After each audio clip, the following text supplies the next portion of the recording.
إن الحمد لله رب العالمين والصلاة والسلام على أشرف المرسلين مصطفى محمد وعلى آله وصحبه أجمعين. ishimwe ikuzo icyubahiro bya Allah umurezi w'ibirango byose, amahoro n'imigisha n'ibisesekare kwasozereje intumwa n'abahanuzi ari Muhammad, Imana imwishimiye nabiwe abamukurikiye n'abazakomeza kumukurikira kugeza ku munsi w'ibihembo. Banyarwanda rero, abanyarwandakazi, inshuti bavandimwe, maze igihe kirekire tutavugana ntabasuhuza ntabaha ikiganiro. Ni impamvu zinyuranye, ni ku mpamvu zinyuranye kandi byari ngombwa kuko hari ibintu byinshi ndagomba kuba naganira namwe, ariko ntago nayibona uyu mwanya. Ariko aho umwanya ubonekeye nabwo udahagije, bitumye numva nifuza kugira icyo nganira namwe gatoya. Ni iminota itari myinshi, kubera nifuza kuganira gato cyane. No kuganira gato cyane ariko nzabigarukaho ku bijyanye n'umwiherero wa 19 uherutse kuba mu Rwanda. Mwumvishe rero amagambo y'umukuru w'igihugu cy'u Rwanda, umwami w'u Rwanda. Mwumvishe n'abagaragu be uburyo bagiye bavuga. Nge ndumva nifuza guhera bwa mbere na mbere, ntago ndibuvuge byinshi kuko nzafata umwanya uhagije wo kugira ngo tubivugeho, tuganire mu by'ukuri, tujyanarize. Ubu ni uko bavuga gusa mbinyuraho, ariko nta narize ndi bubikoreho cyane kuko ntago mbifitiye umwanya uhagije. Ariko twibaze ku kintu kimwe.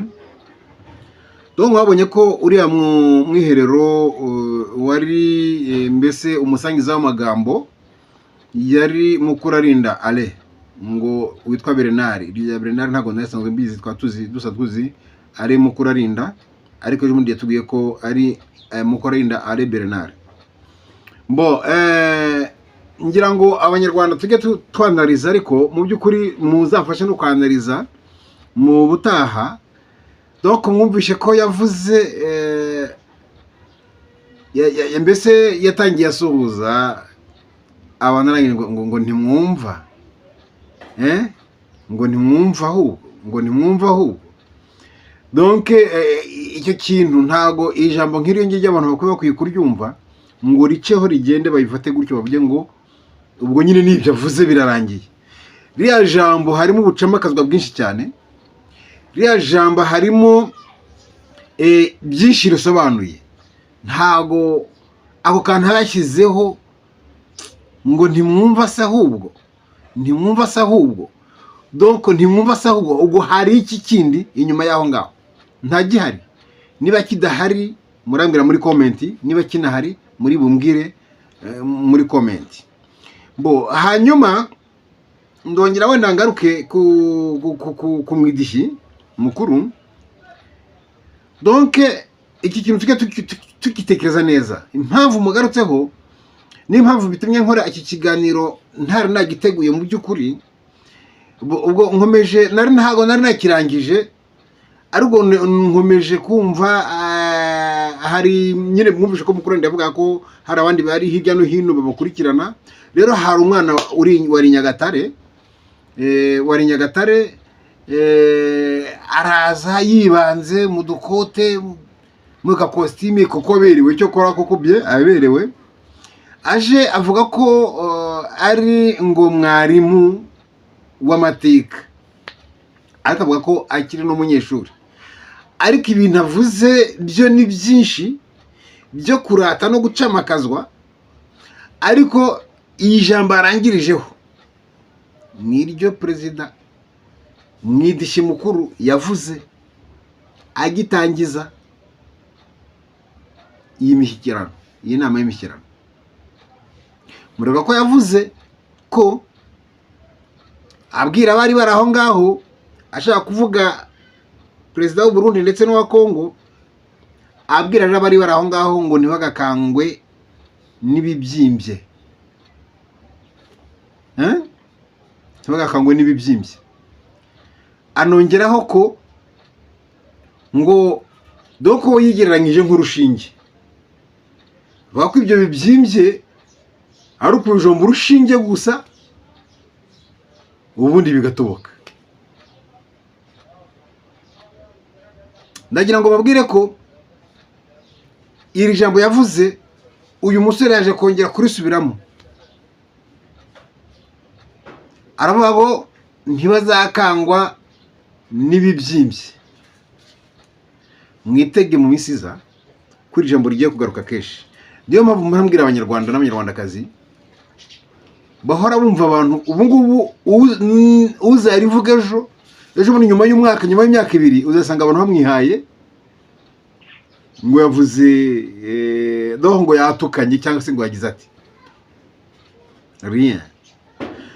Ndibuka mu minsi ishize hari utango yibari mari ibyo ngibyo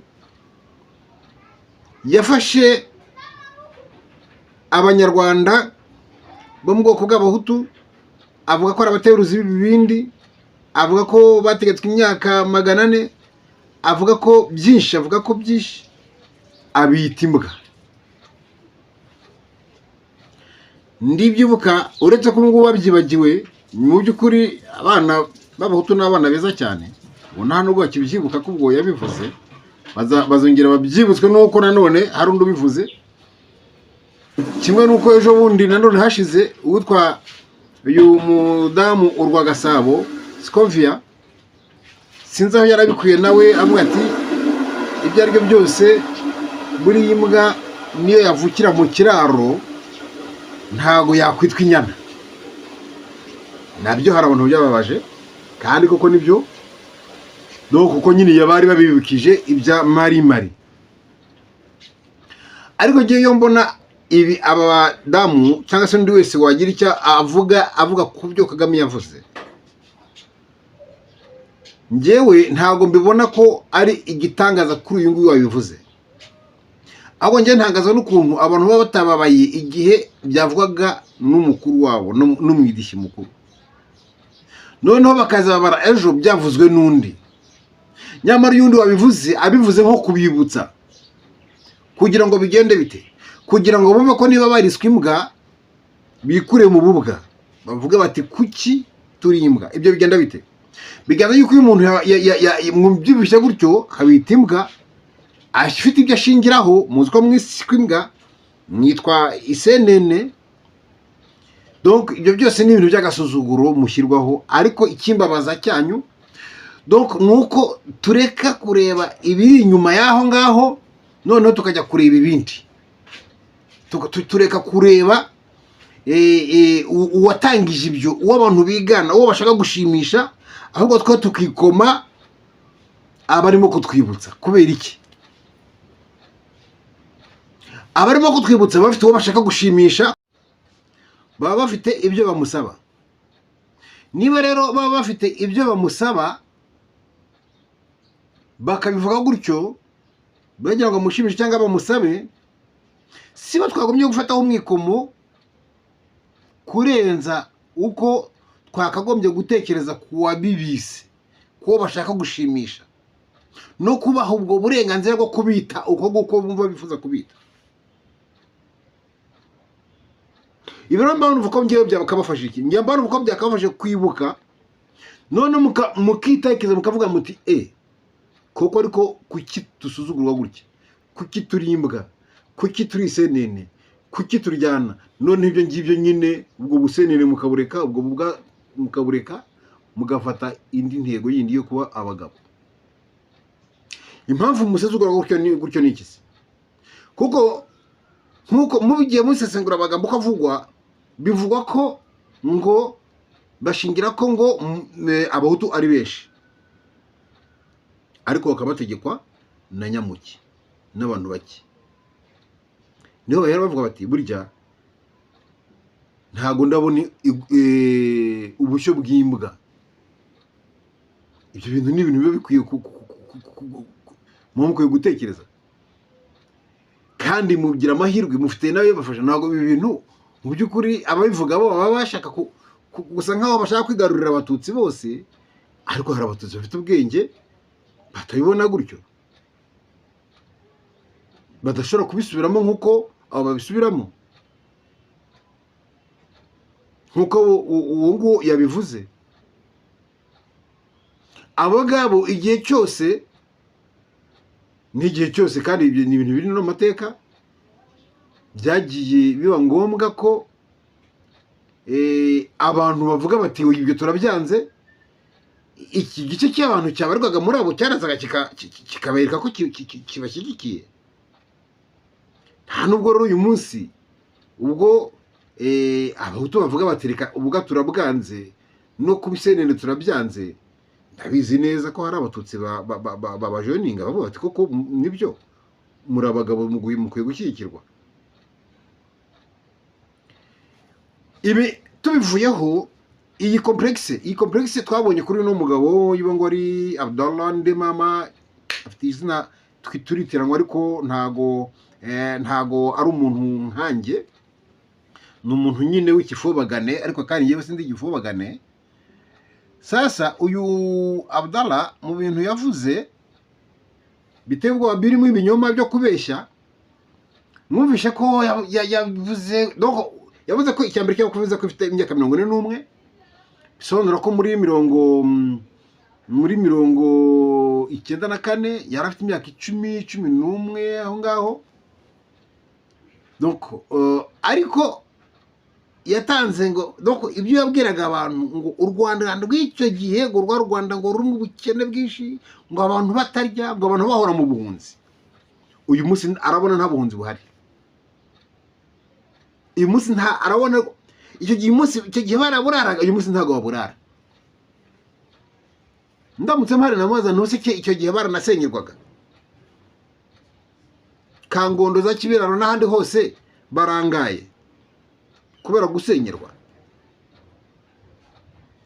Iyo ni complexe kuva. Donc ngo yavukiye mu miryango, sinzi terme yakoresheje ko ngo yavukiye mu miryango y'ibibazo. Murumva iyo complexe abahutu bafite? Murayumva n'abari ku mutegetsi ko atari abantu? Murabyo byo mubishyira mutwe wanyu mukabitekereza? Ayo complexe abahutu bafite bari mu Rwanda bari no mu butegetsi. Donc umwanya arimo arumva atawumereta, ku buryo yumva ko ari impuhwe yagiriwe, kuko yavukiye mu muryango w'ibibazo. Ngo muri ya miryango muri ya miryango y'ibibazo, imiryango myinshi kandi y'ibibazo, si umuryango wenyine. Donc yize atarazi ko yagombaga kwiga kubera ko ari umuhutu. Nange mumbwira ibyo bintu bose, mumbwira ibyo bintu abantu bajya hariya bakita bakayago. Ariko ikimbabaza noneho FPR Kagame umwami w'abidishyi ibyo bikamushimisha. Njyewe ndi president biriya nta nubwo nakwemera ko bihita, kuko biriya ni ibimusebya ubwe. We abona ko ngo bamushingishe ariko ni fake, ni ibimusebya biriya. Ndi nkawe sinabyemera, ndi nkawe ntago nabyemera rwose. Ariko kubera nyine ko hari umwidishyi, hari umwami, ni ngombwa nyine bamusingize, yishimire gusingizwa. Arabeshya ngo buri wa gatatu ngo abantu ngo bajyaga ngo kugira gute mama ngo Habyarimana ngo na nyina kumubyinira ngo muri animation. Ariko ikintu kimbabaza cyane ni ibinyo binyoma byo kuvuga ngo abantu bishwaga n'inzara, ngo nibaryaga, ngo kubona ryari rimwe ku munsi ngo byari ikibazo, ngo kandi ngo bahoraga mu buhunzi. Uriya muginga yigeze aho ngahehe koko mbere ya 90 yigeze aho ngahehe? Yigeze aho ngahehe mu byukuri? Niki cyari gihari mbere ya 90 cyatumaga abantu bahunga? Hari cyari gihari? Abantu bahunze nabwo ko bahungaga ibice inkotanyi zari zirimo muri 90. Gose yiba yari umunyabyumba agahunga kubera inkotanyi zamuteye zirimo kuhica abantu, ibyo arabishyira kuri leta yari iriho koko. Ariko nategereze gatoya, ejo baramuruka. bo nibi ngibi ntago nashaka kuvuga byinshi, nzabigarukaho wenda ubutaha tubisengura neza, tubyinjiremo neza kandi mu burebure, dukora ikiganiro kirambuye, tukiganiraho twabiteguye neza.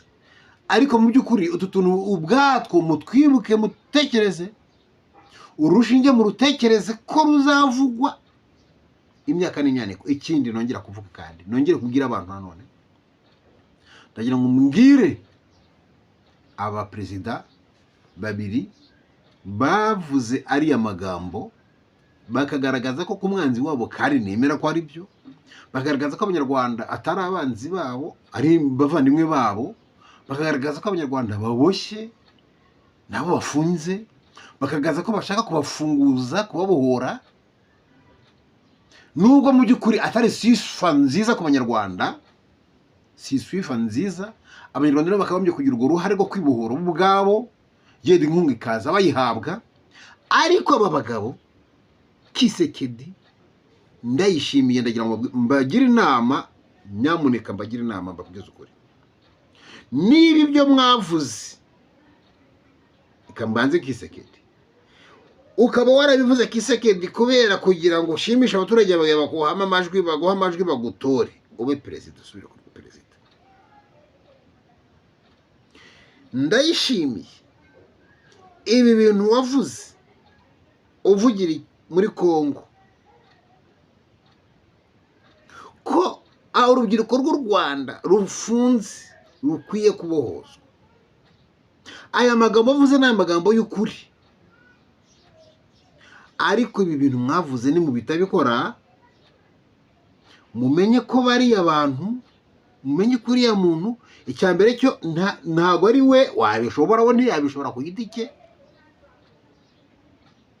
Ariko mutabikoze rugikubita, mukamureka akabanza akisuganya imyaka ibiri, rwose navuga ngo amaraso yanyu ni ukuyakaraba. Ntago ubundi aya n'amagambo ataragombaga kuvuga, nyine uko mbyumva, ni amagambo hagombaga ibintu kujya mu bikorwa gusa, kubera mwarabivuze.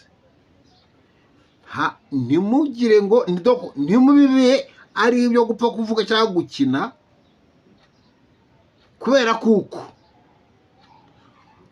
ibi bintu bimuri mu mutwe. Uriya mugabo arakora hasi kubura hejuru, uriya rushinge avuga ngo azabajomba, nawe noneho yaba yemeje abanyarwanda bahita baziba rwose. Abaramutse barambitse akabashyira hasi, ahita yidoga ati dore noneho rwa rushinge nimureba ko rubahamije se. Uru rushinge namwe murutekerezeho, nimwe yabwiraga, mutekereze ko uru rushinge si ubishobora, nta bushobozi yabigirira. Ariko hari abamuteretse hariya, ntibazabashuke, muzabamenye nabo, muzamenye umuntu uzi umuhazi iriya mbaraga. Ubundi izi mbaraga afite zigomba gukurwaho n'abaturage, kuko abaturage rwose basobanukiwe. Ahubwo nawe basabwa namwe ko iyi ideoloji y'urushinge, ideoloji mufite, abaturage banyu bakwiye kuzimenya, kugira ngo umunsi umwe bazamenye ngo ninde koko uri kubabuza umutekano n'amahoro, bamumenye nabo. Uyu munsi ntabwo babiza benshi, simpamye ko uyu munsi abarundi bazi ko inzara bafite, bazi ko ubukene bafite, hari ububatera uturutse aho ngaho nyine mu kadobo. Ntabwo mbizi ko babizi, kubera impamvu mvuga ko ubukene bafite, iki bafite ibitabageraho, iki biterwa na hariya. No kubera iki? Nuko umutekano w'aka karere wose wangijwe n'uriya mugabo. Nge mpamya ko ingingo y'imari wenda i Burundi bufite bushobora kuba bushyira mu gisirikari, iyo hataba hari uriya mugabo ntago abajya mu gisirikare, abajya mu baturage. Ibyo rero bituma abaturage bashobora gukomeza gukena, kandi kubera ko nyine bagomba kwikingira. abaturage bagomba kumenya izo mpamvu zose, bakazimenya izo mpamvu, noneho nabo bagashirika umutwe ubute bagakora, kandi bagakora bazi batekereza neza umwanzi wabo, batabara umwanzi wabo ko ari umunyarwanda nkabo ubabajwe kurenza bo kubera kuko wafitwe nyine afunze, ariko bakamenya nyine umwanzi wabo nkuko namwe mumuzi. Reka ngarukira ahangaha, Imana nibishaka tuzasubira. Assalamu alaikum wa rahmatullahi wa barakatuh.